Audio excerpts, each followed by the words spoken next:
we have the blues, with all their pride, power, prestige, and wealth. Below them, we have the greens. And finally, we have the oranges, or the rangs. This is the low class. It was inspired by this television movie.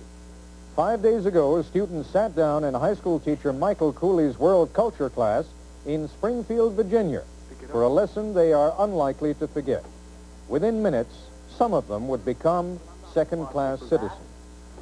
It's not my fault that anyone is born in a ghetto. And it's not my fault you drew an orange. Good evening. I'm Ted Koppel, and this is Nightline. How do you teach young people what inequality and injustice are all about? Tonight we'll show you how one teacher brought the lesson home to his students. We'll talk to him and some of them.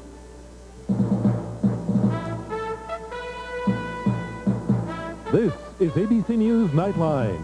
Reporting from Washington, Ted Koppel. We're in one of our ABC newsrooms, and in a moment we're going to meet high school teacher Michael Cooley and a few of his students. The experiment you're about to see is not new. It's been conducted in one form or another in classrooms around America for years. But not too long ago, the idea was translated into a movie that was shown on CBS. And a high school teacher in Virginia saw that movie and was inspired to try the experiment on one of his classes. We heard about it because one of our producers has a daughter in that class. The objective? To demonstrate the nature of prejudice. In the movie, The War Between the Classes, students draw straws to determine their place in society and wear different colored armbands to denote who they are. In short order, the students who considered themselves without prejudice begin acting, talking, and fighting like bigots. We're going to call this experiment a color game. First, we have the blues, with all their pride, power, prestige, and wealth. Now, they like society just the way it is, and they want to keep it that way. Below them, we have the greens. This is the middle class, the workaday, average, law-abiding citizens. And finally, we have the oranges, or the rangs. This is the low class. So what do we have to do? For the next month, each one of you is going to be either a blue, a green, or an orange.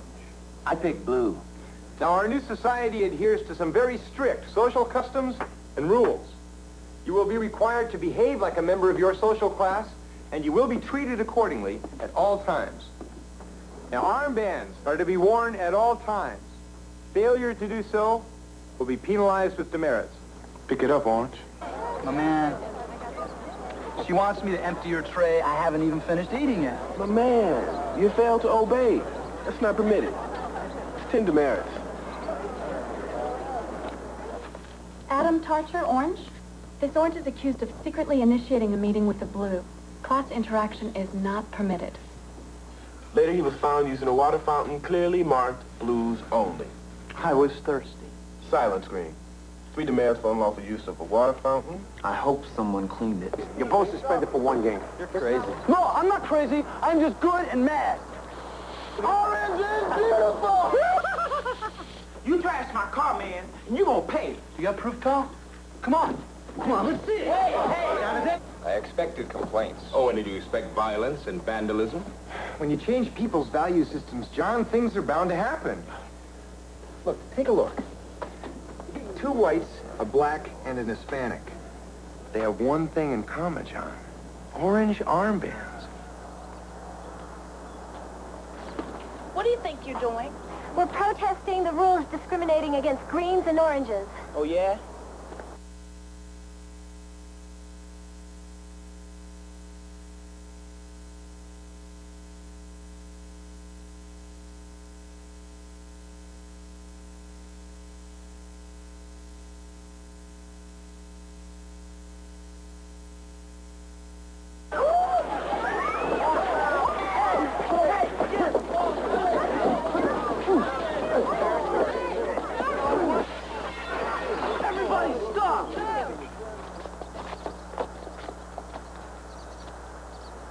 For I have been to the mountaintop,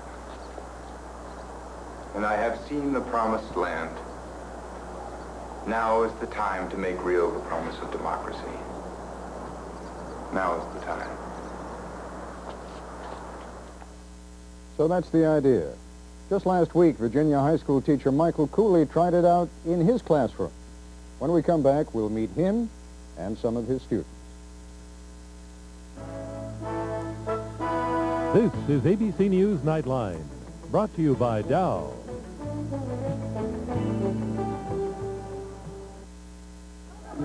You're on your way. Kids and science can really get together in the right kind of place.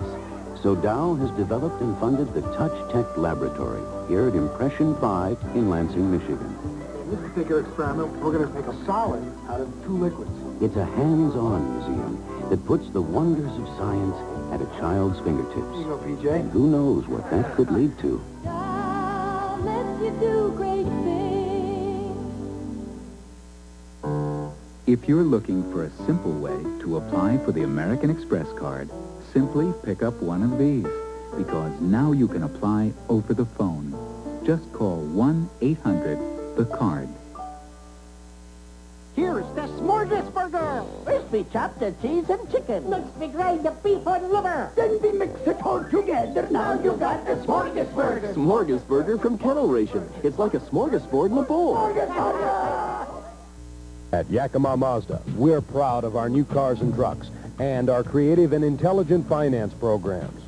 Own this new 1987 Mazda B2000 pickup, #1 in America in customer satisfaction for only $500 down and $99 a month.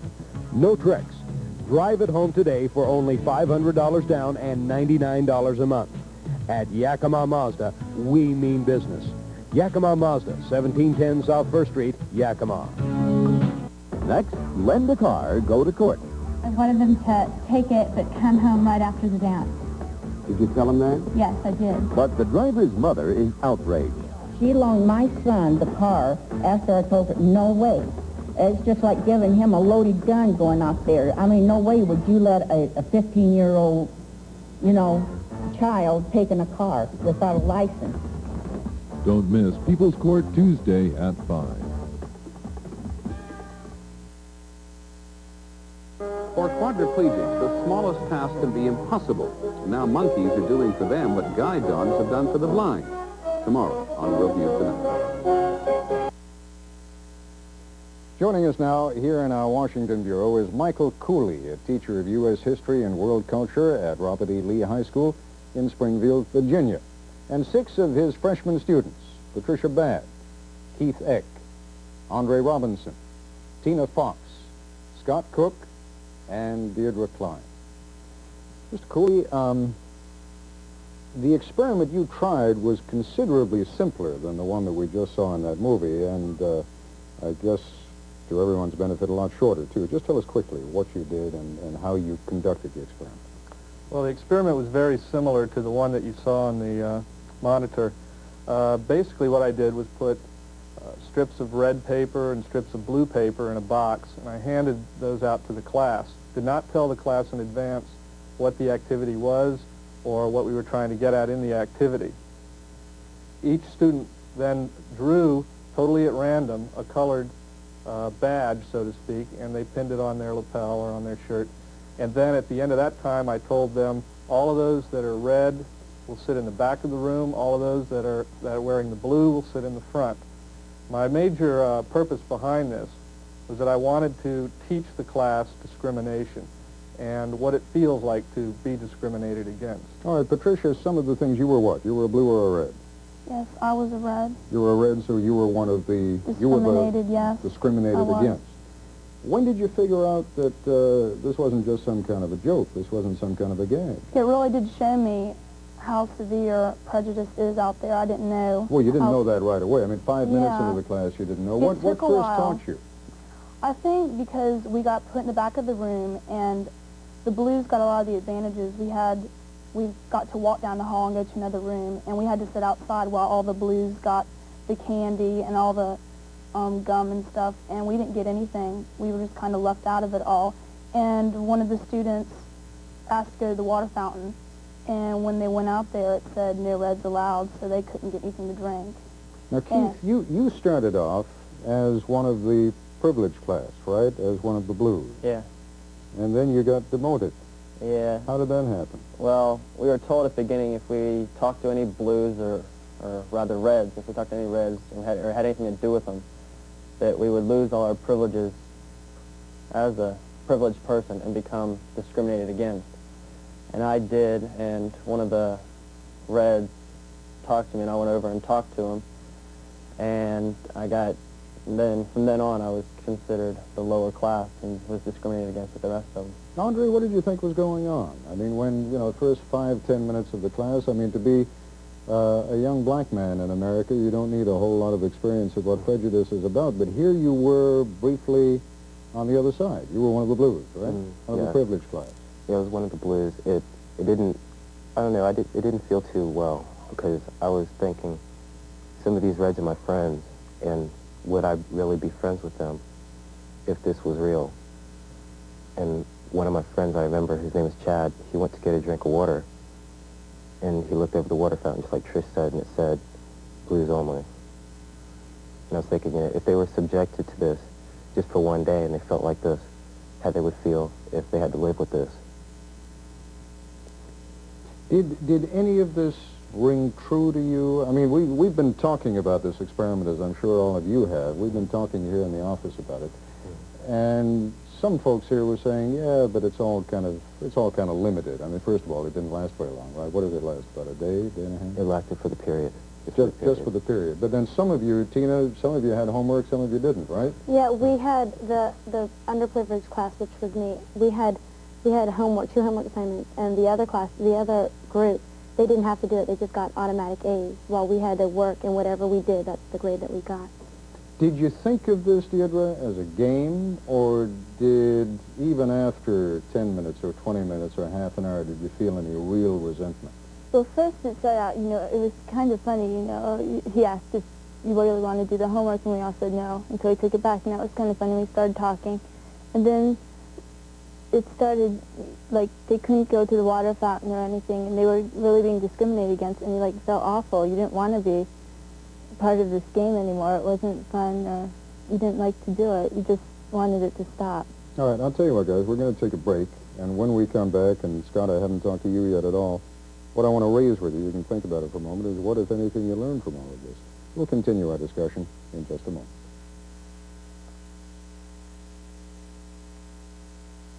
That'll do it. Who wants grapefruit juice? I'll pass. Good for you. It's great for dieting. I know, but... Lots of vitamin C. Yeah, but... With the taste? Here, try this.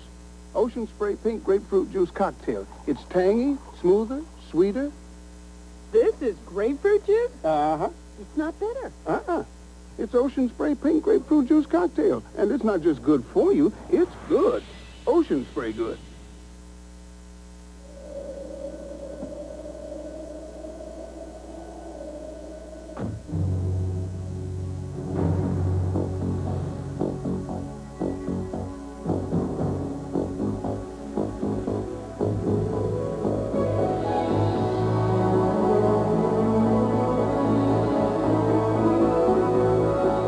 Wondering what it can do on a dry highway. You're ready for an Audi. Selling a better car or truck for less money is not where our responsibility ends. Bringing you the most creative, up-to-date methods of financing, leasing, or ways to own your next vehicle are of utmost importance. Of course, you can purchase for $3.99 down, or even nothing down for that matter, but we pride ourselves in creating individual finance plans to fit your individual needs. Compare, and you too will decide on Valley Ford and Valley Toyota, where your needs are our concern. This is Governor Booth Gardner. As a member of Team Washington, the state's Export Assistance Center can be the key link between your business and export markets. Helping small companies to develop and expand markets for the state's products and services means a more diverse and durable economy, and that benefits all of Washington's citizens. The Export Assistance Center of Washington has satellite offices statewide to serve your export needs. For more information, call 1-800-647-0992.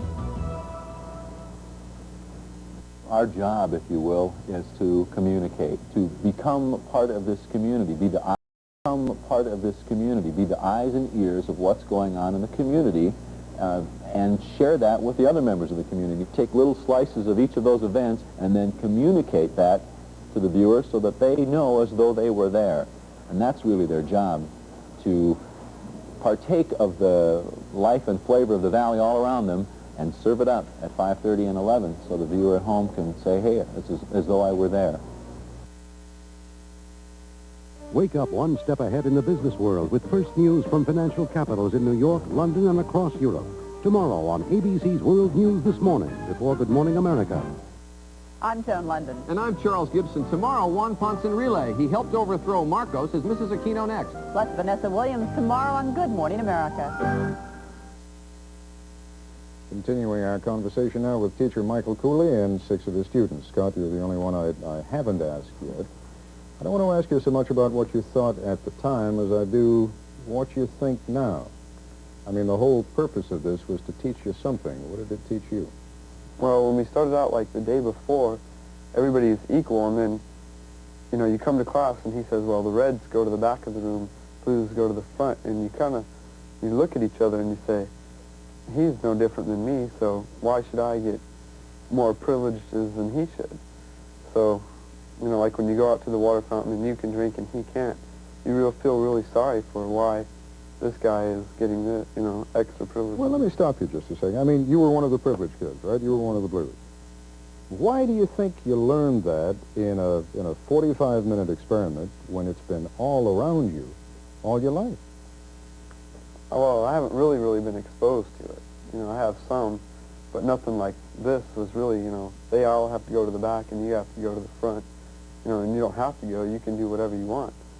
And it's kind of sad, actually. Keith, had you ever thought about discrimination before or bigotry before? I think this made a bigger impact on me, knowing that I knew these people as they were before they split us up in the Blues and Reds, and then seeing some of my friends being put into the lower and me being higher than them. You know, at first it seemed like a game, you know, but then after about 20 minutes or so, it started to really sink in as to what was happening. And things like if they read an answer, say a lower class read an answer, and then the upper class didn't like it, then that answer was considered no good. And they had to go up and had some sort of punishment. They had to erase the board or put their nose on the board or something. Andre, you know what I'm talking about. It's kind of strange, isn't it? I mean, it takes 45 minutes, a little experiment like this, nice movie on television, all of a sudden everybody begins to learn what you've probably known all your life. Was there anything you learned that you hadn't known before? Not really, except for this time I was on the other side of it. I was Blue, which is the privileged class. But you said you felt uncomfortable in that role. I did, because not so much that I was uncomfortable being the privileged kid as much as you know the people that are underprivileged in the class, the Reds.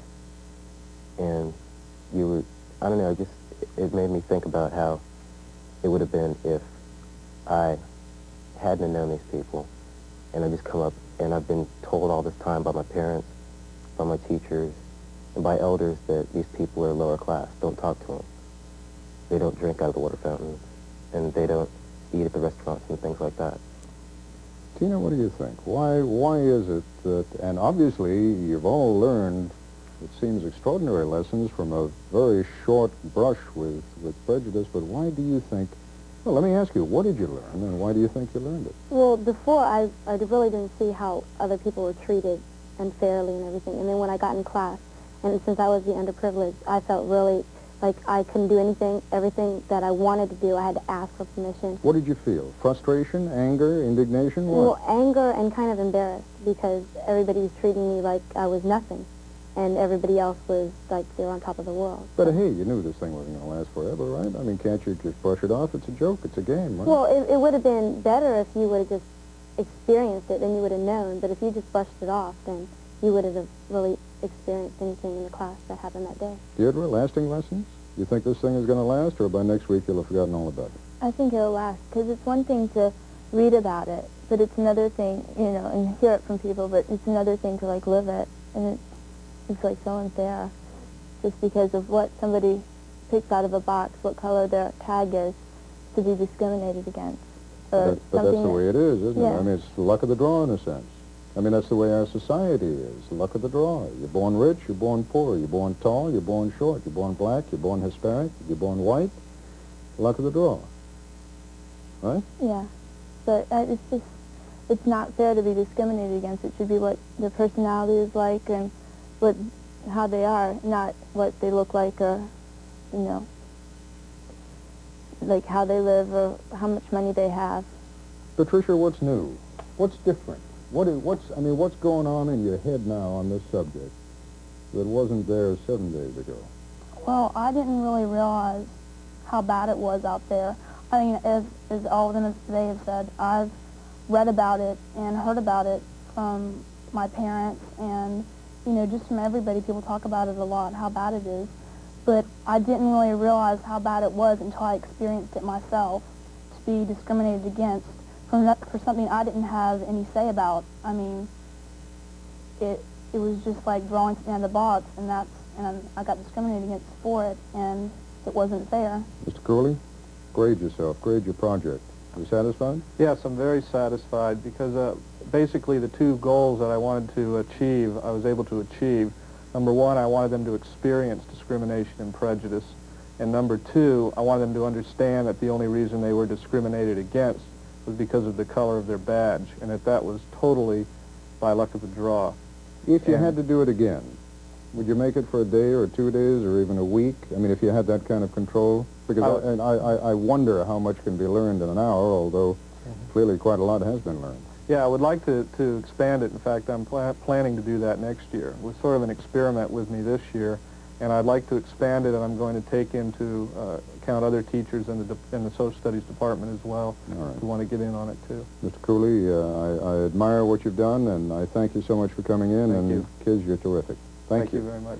If you have any doubts that America still has a way to go before we can talk about equality for all, Nightline correspondent Jed Duval should dispel those doubts in just a moment. The top quality cars and trucks on the road today. You know, for my money, all the quality claims from here to Tokyo and back again can't stand up to 6 simple words.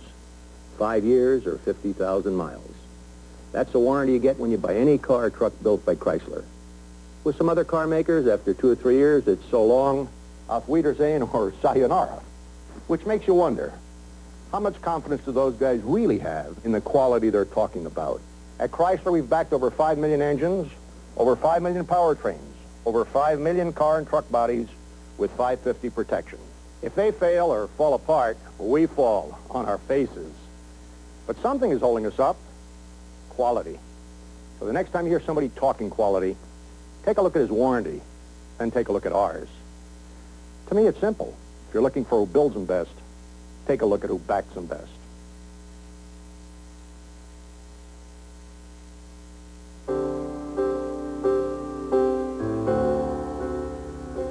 Would you like to have something sweet? If you want to stay in shape, don't watch your weight. It'll be my treat. But would like something sweet now and then. May we suggest something with NutraSweet? Would you like to have something sweet? Just look for the swirl. NutraSweet brand sweetener. Once there was Dudley Duckling. The Tale of the Ugly Duckling was written by Hans Christian Andersen. As a boy, he had a learning disability and may have felt like an ugly duckling himself. With help, today's kids can learn to overcome this hidden handicap. Write to the Foundation for Children with Learning Disabilities. We're helping children learn to learn. And he became a beautiful swan.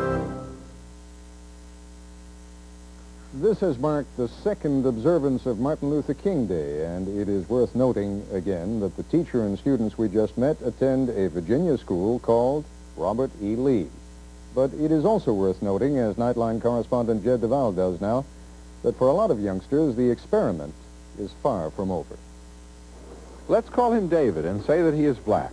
The fact of his color worked against David even before he was born. His mother was twice as likely as a white mother to have received poor prenatal care. Although odds are that David will grow and thrive during his first year, the numbers show that he is twice as likely as a white child to be killed by disease. David will probably live with only his mother. Half the black children in America live with just their mothers. Only one white child in 6 lives in a home without a father. David's family has 1 chance in 3 of living below the poverty line. Only 13% of all black households have incomes above $25,000. As David begins school, chances are that most, if not all, of his classmates will also be black. In the last 25 years, desegregation has proceeded, yet today, 6 of 10 black children attend predominantly black schools. David will stay in school longer than prior generations of black children. Between 1971 and 81, the high school dropout rate declined from 26 to 18%. But the academic performance of blacks does not match that of whites. The combined verbal and math averages of blacks on the SATs is 722, whites 940. While David is in high school, 1 in 4 of his female classmates will have a baby. Among black teen births, nearly 9 of 10 are out of wedlock, babies giving birth to babies. David and his friends in their late teens have an unemployment rate close to 3 times that of their white counterparts. Another statistic facing David is literally murderous. Between the ages of 15 and 24, David is roughly 5 times as likely to be murdered as a white male the same age. Should this happen, the odds are overwhelming that David's killer would be a young black male. Let's say David steers clear of all hurdles so far and joins the growing numbers of blacks being graduated from high school. Yes, that number is up, but the fraction going on to further study is dropping.